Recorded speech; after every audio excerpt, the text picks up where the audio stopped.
Hello everyone.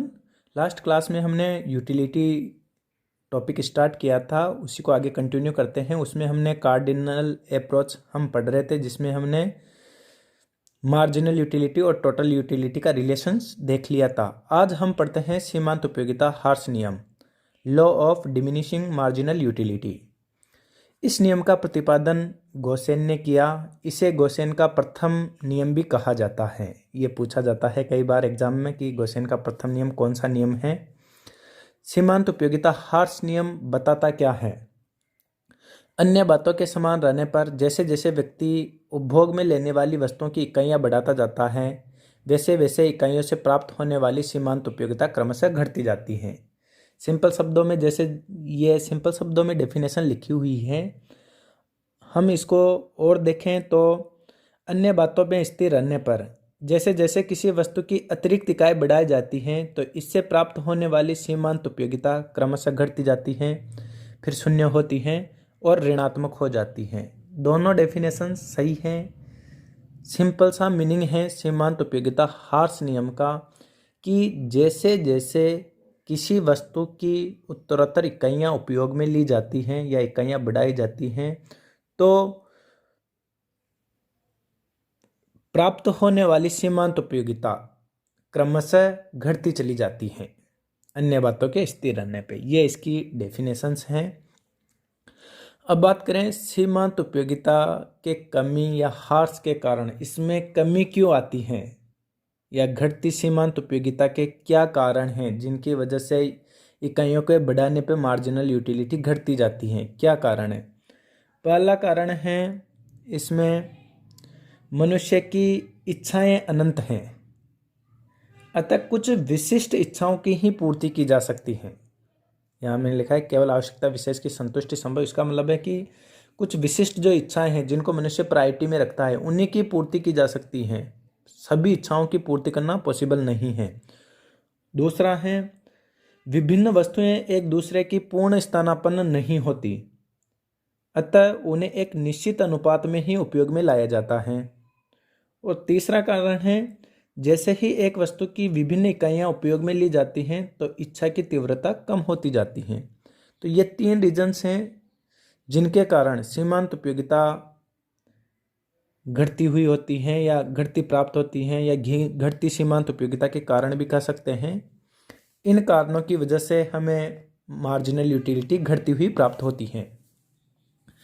इसी को आगे टेबल में समझाया गया है सीमांत उपयोगिता हार्स नियम को। इसमें रोटी की इकाइयाँ ली हैं 6, बैक टू बैक एक के बाद एक आती जा रही हैं। पहली रोटी की इकाई से यूटिलिटी प्राप्त होती है 50।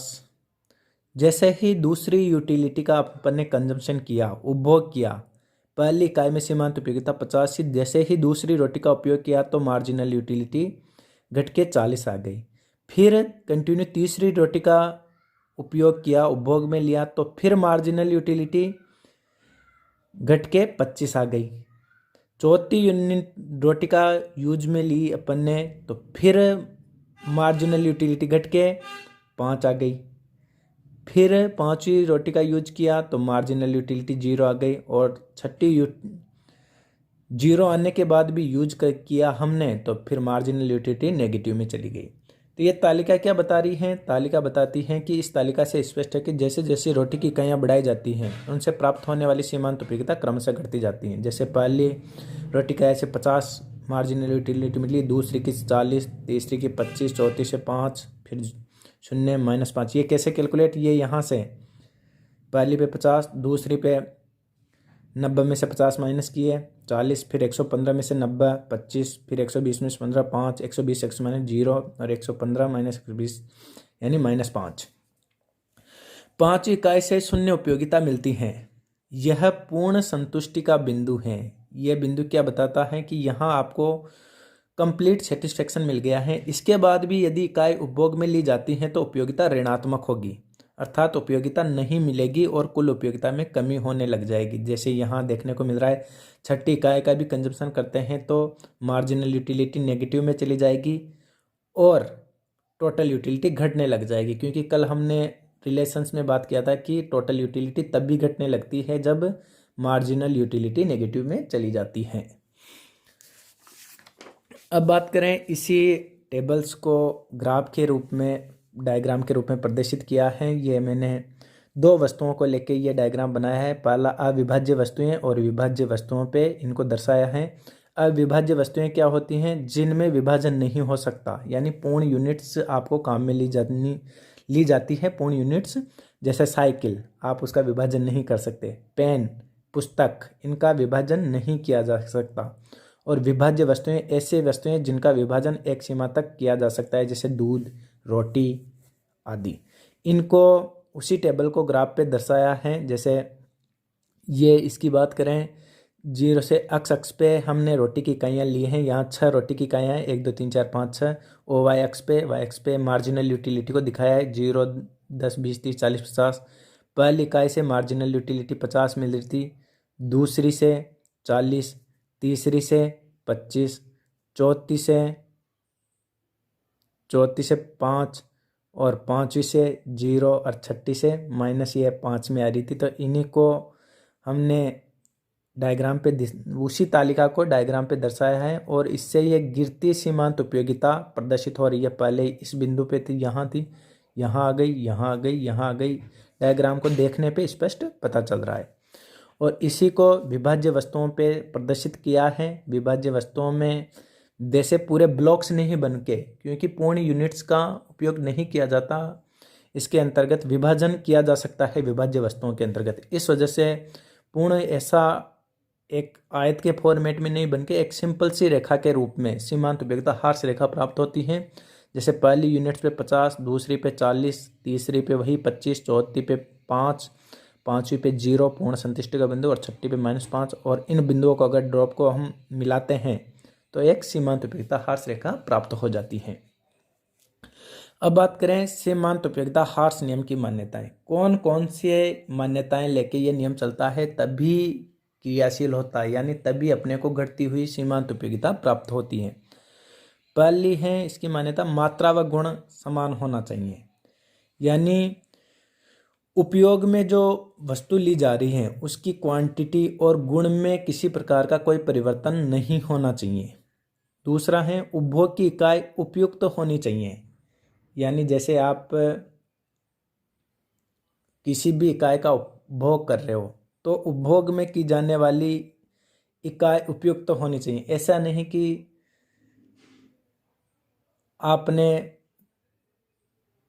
उसकी इकाई में ही चेंज कर दिया गया हो। जैसे छोटे छोटी अगर आपको रोटी खिलानी थी तो आप रोटी एक साइज की खिलाओगे। ऐसा नहीं कि पहली रोटी तो आपने विदाउट बटर खिला दी और दूसरी फिर बटर के साथ खिला दी, तो फिर उसमें ये नियम क्रियाशील नहीं होगा। इकाई जो भी उपयोग में ली जा रही है वह उपयुक्त होनी चाहिए, पर्याप्त होनी चाहिए। यदि आप उसको छोटे छोटे ऐसे टुकड़ों में, छोटी छोटी टुकड़ों में खिलाओगे तो फिर हो सकता है भूख घटने के बजाय दूसरी या तीसरी चौथी इकाई के उपभोग करने से बढ़ जाएं। अगला है उपभोग में निरंतरता। उपभोग के बीच भी टाइम अंतराल नहीं होना चाहिए। जैसे कि आपने पहली रोटी खिला दी, फिर 1 घंटे का गैप ले लिया, फिर दूसरी रोटी खिला रहे हैं, फिर 2 घंटे का गैप ले लिया, ऐसा भी नहीं होना चाहिए। उपभोग में निरंतरता होनी चाहिए। उपभोग की जाने वाली वस्तु तथा उसकी स्थानापन्न वस्तुओं के मूल्य में परिवर्तन नहीं। जो वस्तु कंजम्पशन की जा रही है और जो उसकी स्थानापन्न वस्तुएं हैं उसके मूल्य में परिवर्तन नहीं होना चाहिए। उपभोक्ता की रुचि, फैशन, आय, स्वभाव आदि में परिवर्तन नहीं होना चाहिए। उपभोक्ता की मानसिक स्थिति में भी परिवर्तन नहीं होना चाहिए। यदि मानसिक स्थिति में परिवर्तन हो गया, पहले मान लो वो किसी थोड़ा दुख या व्यथा में था, उस टाइम कंजम्पशन कर रहा था और उसको कोई ऐसी खबर मिल गई जिससे वो बहुत ज़्यादा खुश हो गया, तो हो सकता है नेक्स्ट इकाई का उपभोग करने से उसकी यूटिलिटी बढ़ जाए। तो ऐसा नहीं, मानसिक स्थिति में परिवर्तन नहीं होना चाहिए और उपभोग के स्थान में भी परिवर्तन नहीं होना चाहिए। तो कुछ ये अजम्पशंस हैं। इन अजम्पशंस को मान के चलते हैं कि ये अगर ये होगी तो फिर कन्फर्म है कि मार्जिनल यूटिलिटी, जैसे जैसे वस्तुओं का इकाइयाँ बढ़ाई जाएगी वैसे वैसे मार्जिनल यूटिलिटी घटती हुई प्राप्त होगी। अब बात करते हैं सीमांत उपयोगिता हार्स नियम के अपवाद के बारे में, कि कौन कौन से बिंदु हैं या अपवाद हैं जहां सीमांत उपयोगिता हार्स नियम क्रियाशील नहीं होता। पहला है, यदि रसीली कविता व मधुर संगीत की स्थिति में यह नियम लागू नहीं होता। यदि आपने एक गाना सुन लिया और उसके बाद अगर दोबारा आपका फेवरेट सॉन्ग आ गया तो ज़रूरी नहीं कि आपको वह कम यूटिलिटी देगा, बढ़ सकती है वहाँ। दुर्लभ तथा विचित्र वस्तुओं, पुराने चित्रों, सिक्कों, देश विदेश के संकलन में, यानी कोई यदि व्यक्ति जो ऐसी अनोखी चीज़ें हैं जिनको एकत्रित करता है, तो ज़रूरी नहीं पहले उसको मान लो कुछ चीज़ें मिले, उसके बाद यदि उसको दूसरी चीज़ मिलेगी तो हो सकता है वो पुरानी से ज़्यादा यूटिलिटी दे दे। तो इन दशाओं में भी ये नियम क्रियाशील नहीं होता। वस्तु की इकाइयाँ अति सूक्ष्म हों, यदि वस्तु की जो इकाई उपभोग में ली जा रही है अगर उसकी इकाई बहुत छोटी है तो फिर वो ये अपना नियम यहाँ क्रियाशील नहीं होगा। शान शौकत, प्रदर्शन, मुद्रा संचय, इनकी दशा में भी ये नियम क्रियाशील नहीं होता। मादक वस्तुओं का उपभोग करने वाले व्यक्ति जैसे शराबी, नशेड़ी, इन व्यक्तियों की दशा में भी, कंजूस व्यक्ति की स्थिति में भी यह नियम लागू नहीं होता। तो ये कुछ अपवाद हैं जिन कंडीशंस में या जिन कारणों में सीमांत उपयोगिता हार्स नियम लागू नहीं होता। अब बात करते हैं सीमांत उपयोगिता हार्स नियम के महत्व की। सीमांत उपयोगिता हार्स नियम का क्या महत्व है? सीमांत उपयोगिता हार्स नियम के महत्व को दो भागों में बांटा गया है, सैद्धांतिक महत्व यानी सिद्धांत की दृष्टि से, और दूसरा व्यवहारिक महत्व। सैद्धांतिक दृष्टि से बात करें तो उपभोग मूल्य एवं विनिमय मूल्य के अंतर को स्पष्ट करता है। आपने ये अंतर स्पष्ट कैसे हुआ? आपने किसी वस्तु को, सपोज करो आपने 100 रुपये में कोई वस्तु खरीदी तो उसका विनिमय मूल्य तो हो गया 100 रुपये, लेकिन आपको अगर उससे जो यूटिलिटी है वह 80 रुपये के समान ही मिली, यानी आपको उससे जितनी आपने उसके लिए रकम दी थी 100 रुपये, उसके बराबर अगर यूटिलिटी नहीं मिली तो वह उपयोग मूल्य कहलाया जाएगा। यहाँ जैसे 100 रुपये विनियोग मूल्य हो गया और आपको 100 रुपये के बराबर सेटिस्फेक्शन नहीं मिलके, यूटिलिटी नहीं मिलके 80 रुपये के बराबर ही मिलती हैं, तो उपभोग मूल्य 80 रुपये माना जाएगा। तो ये क्या करता है, यह सिद्धांत उपयोग मूल्य और विनिमय मूल्य के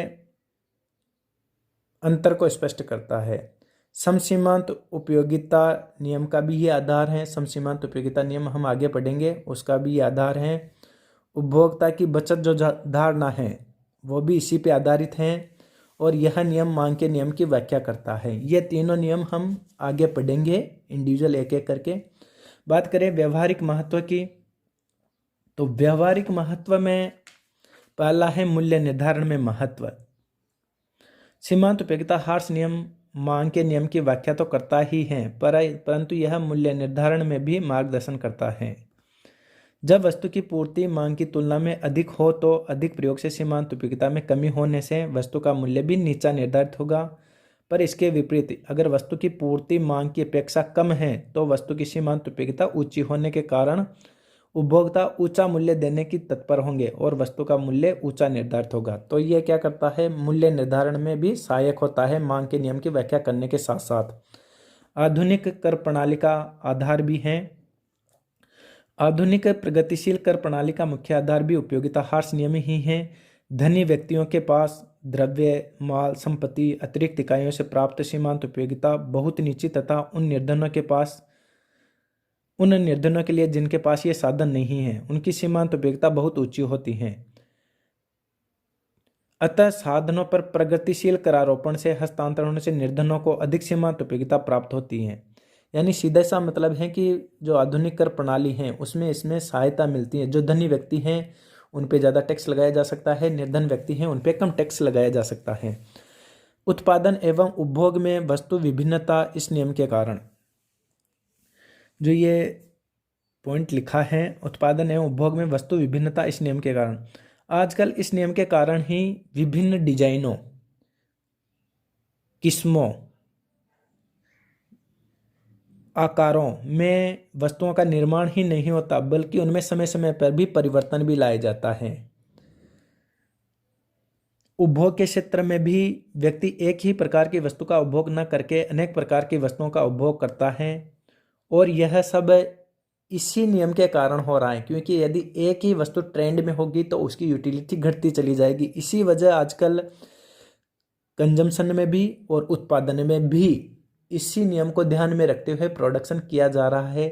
बार बार फैशन में, किस्मों में, डिज़ाइन में, इनमें बार बार चेंजेस किया जा रहा है। तो ये इस नियम के महत्व हैं। इस टॉपिक से बड़ा क्वेश्चन ज़्यादा बनने के चांसेज हैं। धन्यवाद।